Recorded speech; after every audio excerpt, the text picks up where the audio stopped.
इंदौर जिले की सभी तहसील जूनी इंदौर, कनाडिया, बिचौली, हप्सी, मलारगंज, खुड़ैल, राऊ, डॉक्टर अंबेडकर नगर, महू, सांवेर, दयालपुर व हातौद में भारतीय न्यूज़ चैनल के लिए तहसील स्तर पर संवाददाता नियुक्त करना है। सिर्फ इच्छुक अनुभवी ही संपर्क करें।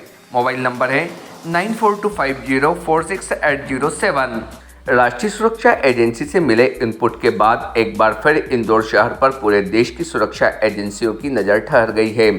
सुरक्षा एजेंसी को मिले एक मेल ने एक बार फिर सनसनी फैला दी है। इस मेल के माध्यम से संदिग्ध सरफराज मेनन को आईएसआई संगठन से जुड़ा होने की जानकारी पुलिस को मिली थी, जिसके बाद संदिग्ध सरफराज को हिरासत में लेकर एनआईए, इंटेलिजेंस, आईबी और एटीएस पूछताछ में जुटी है। दरअसल इंटेलिजेंस डीसीपी रजत सकलेचा के मुताबिक इंदौर पुलिस को मुंबई पुलिस कंट्रोल रूम और एनआईए इनपुट मिला था कि संदिग्ध सरफराज मेनन निवासी Chandan Nagar, green park, ISI और संदिग्ध रूप से आतंकवादी है।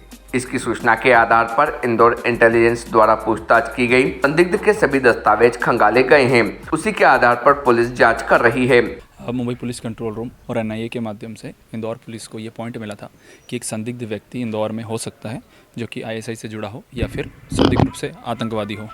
उसी आधार पर, उसके आईडी कार्ड के आधार पर हमने उसके बुला के पूछताछ की है और सभी दस्तावेज कलेक्ट किए हैं। जो बिंदु हमारे पास आया है संदिग्धता का, वो सिंगल 1 पॉइंट बिंदु है, तो हम उसी के आधार पर जाँच कर रहे हैं।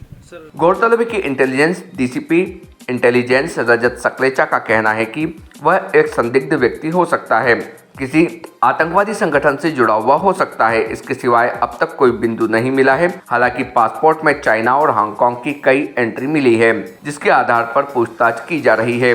वहीं पुलिस अब पासपोर्ट कार्यालय से जानकारी निकाल रही है कि पुराने पासपोर्ट के आधार पर संदिग्ध सरफराज कहीं और भी देश में जा चुका है या नहीं।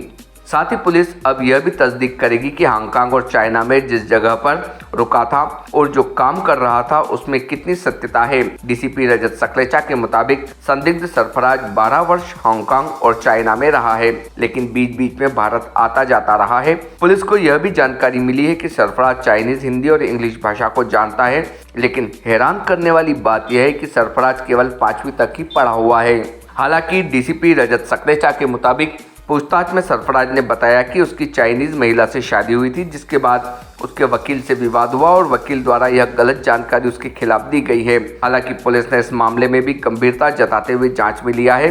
फिलहाल पुलिस अब जांच कर रही कि शिकायत या सनसनीखेज मेल आखिर कहां से आया है। ऑफिशियली जो है वो यही है कि वो एक संदिग्ध व्यक्ति है जो कि हो सकता है किसी आतंकवादी संगठन से जुड़ा हो। इसके अलावा कोई भी पॉइंट जो हमारे पास आया नहीं है, सिर्फ यही बिंदु है, तो हम इस बिंदु पर जांच कर रहे हैं। उसके पासपोर्ट में मल्टीपल एंट्रीज़ हैं चाइना और हांगकांग की, उसको भी हम आधार बना रहे हैं। और दूसरा, पासपोर्ट कार्यालय से संपर्क कर रहे हैं कि पुराने पासपोर्ट के आधार पर अगर वो किसी और देश में गया होगा तो वो जानकारी भी हम जुटा रहे हैं।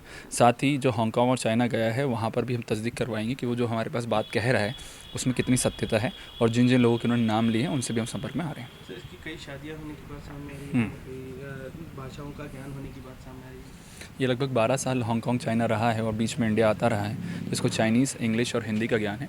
हालांकि ये 5th तक ही पढ़ा हुआ है और इसने एक चाइनीज़ महिला से शादी करी थी। जो इसका मुख्य बिंदु भी ये अपनी तरफ से बताता है कि जिस महिला से इसने शादी करी थी वहीं पे उसके वकील से विवाद की वजह से उसके खिलाफ ये गलत जानकारी दी गई है।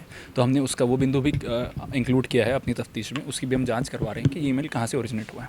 डीसीपी रजत सकलेचा के मुताबिक संदिग्ध के परिवार के कुछ लोग कुवैत में रहते हैं, लेकिन बाकी के परिवार की जानकारी भारत में ही रहने की मिली है। पुलिस के मुताबिक संदिग्ध ने हांगकांग और चाइना के कई ऐसे रेस्टोरेंट के नाम बताए हैं जहां वह काम कर रहा है। पुलिस के मुताबिक संदिग्ध 2018 में एक बार भारत आया था, तब रेस्टोरेंट और मोबाइल का कुछ काम किया था। इसके अलावा सरफराज ने ऑयल, कपड़ों और दवाइयों का बिजनेस अब तक करता रहा है। फिलहाल अभी एक मेडिकल पर कर्मचारी के रूप में काम करने की बात सामने आई है। इंदौर से दीपक छाबड़ा की रिपोर्ट।